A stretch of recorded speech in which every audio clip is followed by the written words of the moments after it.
going on, everybody? We are back finally after a long 2 weeks of international duty. We are back in the Premier League and back to seeing Leicester City play. And what a performance, what a way to return to the Premier League, but with an exceptional 3 points and an exceptional performance against not just any club, against Cristiano Ronaldo's Manchester United. And yes, this was Cristiano Ronaldo's first appearance at the King Power Stadium, and what a game we have gave him. We gave him a game that he will not forget, and specifically will not forget in a while, because we just had exceptional chemistry and just took on a lot of control within that game. Jamie Vardy showing Cristiano Ronaldo who he is, who is the number 9, and who is the boss of the King Power Stadium.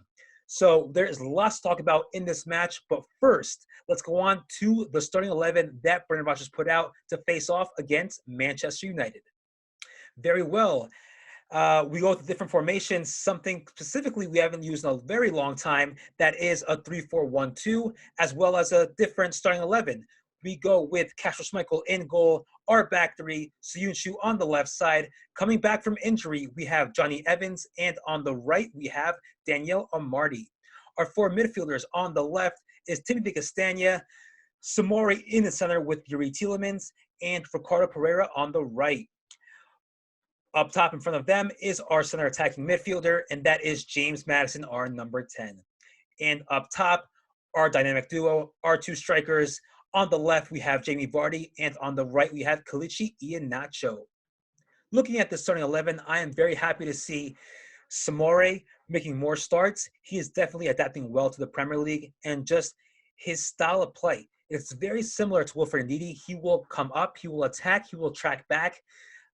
A young talent, full of energy, and I just can't wait to see more of him. So very happy to see that his adaptation to the Premier League is going very smoothly, as well as Johnny Evans, a player who knows how to take control of the back three, of the back line, and specifically knows what to do and how to direct his teammates that are on the back line with him. With Soyuncu and Daniel Amartey, he definitely told them what to do and how to lay down that back line, because it worked out perfectly. Our defense could not have been better. And in my opinion, Johnny Evans is the man that needs to be in control of that back line at all times, especially when you go up against teams like Manchester United. So we're going to have a lot of more games to go. Games to play. So definitely it's good to have Johnny Evans there so that he can take control and direct our other defenders. So anyways, let's go back to the match. At kickoff, we just owned it. We had so much possession. We took control of the game. 1-2 passes in the center, passes on the side, but specifically in the center. That is where Manchester United left so many open spaces. We had Yuri Tielemans, Samori, Castagne working alongside Soyuncu, Johnny Evans, and just opening up, going to those open spaces and receiving the ball through the center, and then just turning around and having so much open space to just counterattack and dribble up and either pass to Vardy or try to take a shot on goal. We had so many chances in that first half. It was just another Leicester City out there. We were in full control. It didn't matter who we were playing against. Cristiano Ronaldo, okay, he's coming to the King Power Stadium. A lot of attention there. However, we had showed that did not affect us whatsoever. We have shown great quality there. And I'm just so happy to see that we are finally seeing what Leicester City is actually made of and what we are known for. We are known for that quick play. We are known for finding our strikers and specifically just taking control of the game and making every single counterattack count to almost a 90% chance of having that goal scored past that net. So definitely happy to see with our performance there. I know with Mason Greenwood scoring that goal, it's an exceptional goal. I will give him that credit for that. So, but that's something that we can correct. We can correct in terms of just not giving him open space, and clearly seeing that he is very strong on his left side. I know we gave him a lot of space there. We gave him a lot of time to think, and that's something we can correct. But besides that, I will not, say that was the biggest downfall ever. We have to give so much credit to our team in just having full control of the game and just creating so many chances. And then we have Kelechi Iheanacho, who will just not let Maguire off the hook for 1 single second. He will just keep on pressing. If the defender wants to keep on holding the ball and just wants to, think and see what his next pass will be, Kelechi Iheanacho will be there and just give him no time to think. And that is what he did with Maguire. He took the ball away from Maguire, gave the ball to Yuri Tielemans, and Tielemans with just a beautiful volley over on the left top corner of the goal. And then just, we all think it might have been a goal or a pass or a shot, who knows? But anyway, it was an exceptional goal and something that we deserve. Based on our performance, we deserve that first goal and we deserve that tie. So very happy to see Yuri Tielemans scoring once again and just gaining that confidence. Not just that, but Vardy, at his age, still running and just still creating those plays and still causing mayhem to the Man United defenders. It's just great to see that he has still full of that energy, and we want to see more of that. Not just that, but Daniel Amartey, and a player that, one would think going up against Jadon Sancho, Cristiano Ronaldo, comparing his latest performances, maybe he's not the right fit to go up against, those type of players. However, he worked exceptionally well. He made sure to stop Cristiano Ronaldo, Jadon Sancho. It's just something that we have to give a round of applause to Daniel Amartey, because he just performed exceptionally. Maybe Johnny Evans, who directed him really well, but Daniel Amartey, we got to hand it to you, man, because you are just an exceptional defender, and I don't think any other defender can say that they have stopped Cristiano Ronaldo, because Ronaldo is a very fast player. He has a lot of strength and can definitely shrug off defenders, but Daniel Amartey was there to make sure that did not happen whatsoever. So very, very happy to see Daniel Amartey play to his full potential, and we want to see more of that. I'm very satisfied with the defenders. We have quality defenders, and I think now it's time to think more about the attacking side, because there's definitely a lot of improvement there. We do have a lot of options in the midfield, as well as attacking with Daka and Dewsbury Hall, Chowdhury. So very happy to see that we have finally fixed our defensive line with Johnny Evans returning and basically taking full control of that line and telling our defenders what to do and where to be at all times. So besides that, the game goes on, halftime, 1-1, and we're just full on motivation. We have been attacking all of first half, and we tied the game, and we're ready to take on second half. Second half begins, same thing. Tielemans, Madison, Ricardo Pereira, Castagna, pressing up, attacking, making sure Man United has no time to think. We take the ball away, create more chances. Unfortunately, some of those early chances did not turn out to the way we want them to be. However, we just attacked. We made sure nothing was going past us easily, and we just made sure that Ronaldo could not do anything. And that is what we did. That is something that I will say that we have achieved. We achieved in making sure Cristiano Ronaldo did not perform to his full potential.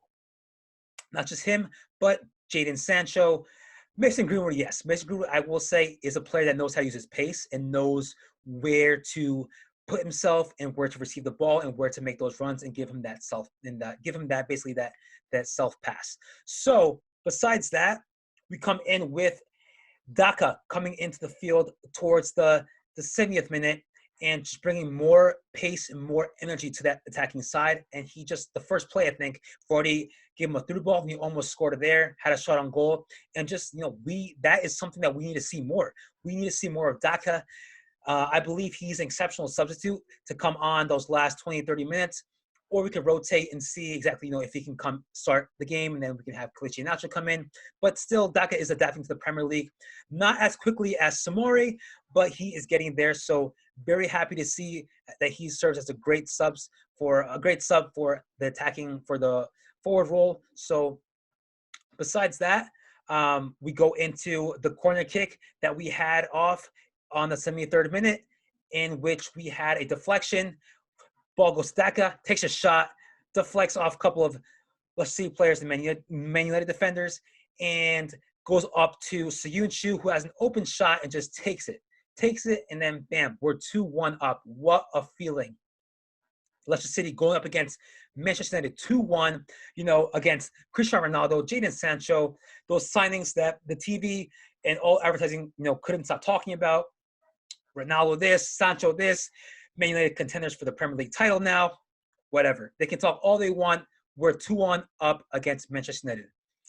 But then, just like 8 minutes later, we have Marcus Rashford come in. He scores a goal from a long ball from Lindelof, and I guess we just did not close off our back line that well. That was just a mistake that, on our end, that we have to correct and make sure that we are all lined up equally and not lined up, not one is behind another. But anyways, we give him that goal. Very good pass for Lindelof. But still, that attitude, that attacking mindset to keep on going and just score right off the start of the ball, of the kickoff. We kick off that ball up to Yossi Perez, and we find that goal from Jamie Vardy. Like, it was so quick that the camera did not even catch up. It just caught up to the time where Yossi Perez was already on the inside the box and giving a pass to Jamie Vardy. And next thing you know, 3-2. What a fantastic attitude, and what chemistry there to find Castagna making the run on the left, and the control he has to stop it and give a pass to Yossi Perez. Yossi Perez comes on. He uses his skills, he uses his ability to get a ball into Jamie Vardy. Jamie Vardy, one-touch shot, bam, the right corner of the goal, and we're 3-2. Honestly, in my opinion, when I saw it was 2-2, I just thought it was going to end like that. I think, oh, man, we gave a lead, and now we're just going to end up tying, if not, maybe losing. But no, Leicester City just had that same momentum they had when they were scored on in the first half, and when they tied in the second half. We just kept on going. We had the momentum going. We had the motivation. We knew that we were much better than our opposition, and that is what was shown. We scored 3-2. Bam! 5 minutes left in the game. We're winning 3-2, and let's score more. And that is what happened. We had Yuri Tielemans have a free kick off like 10 yards off the corner, the left side corner, and we just have Daka there. Bam! In the center, and it's 4-2 Leicester City against Manchester United. What a performance, and I can't imagine the atmosphere at the King Power Stadium. Full of just confusion, full of joy, all those mixed emotions, all happening in less than 20 minutes. Those last 20 minutes of the game, just mayhem, utter mayhem, but exceptional performance from Leicester City. Man, I don't know what Rodgers was thinking, what he did within that international break. Within those 2 weeks, he must have just had them all sat down and told them, listen, you got to do this, and probably made them watch all the games that we played previously and correct those mistakes that we had. So definitely a lot of work has been done within those past 2 weeks of international break with the players that stayed in. And the formation of a 3-4-1-2 definitely works. Now, I don't know if it's going to work for other teams, because we do have other teams that like to defend more and press and just keep themselves back. So, but teams up against like Manchester United, Manchester City, Liverpool, teams that like to press up, we can definitely use this formation, if not maybe just alter it just a little bit. However, we know that when we study a team very well, we can outperform them with the formation and with the right players. Now, players that did not play are Harvey Barnes, Adam Lookman, Chowdhury. I know Chowdhury's not really a starter, but Harvey Barnes and Adam Lookman did start within the previous matches. So not seeing them on the pitch definitely can raise a couple of questions on whether this formation works for them, or perhaps when we work a different formation, they can be included. But either way, what is best for the team is what's most important. And I just can't explain it.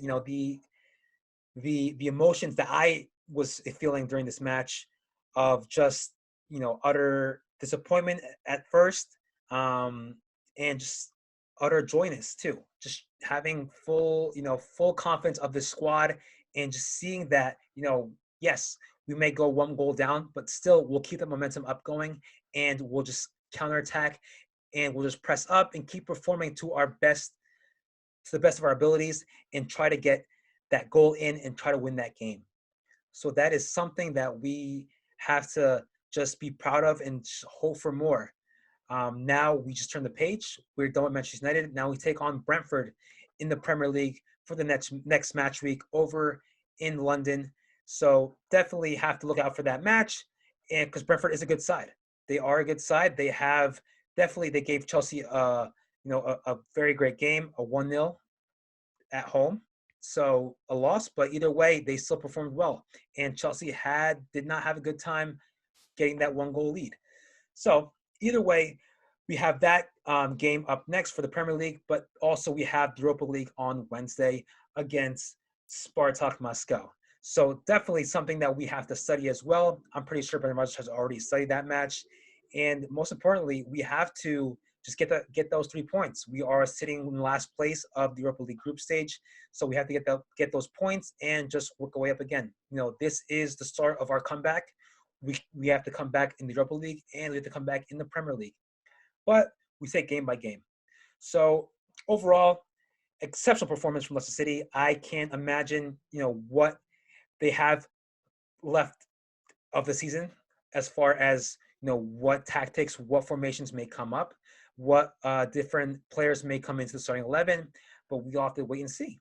But anyways, that's all we have for today. Next up is our Europa League match against Spartak Moscow on Wednesday at 10:30 a.m. Eastern Standard Time. We have to get those 3 points, and just this is the start of our comeback. We are ready to come back into Europa League. We're ready to come back in the Premier League, and we're just on full-on motivation and confidence, and can't wait to see what this team has in store for us. So, see you next time for the post-match review of Leicester City versus Spartak Moscow.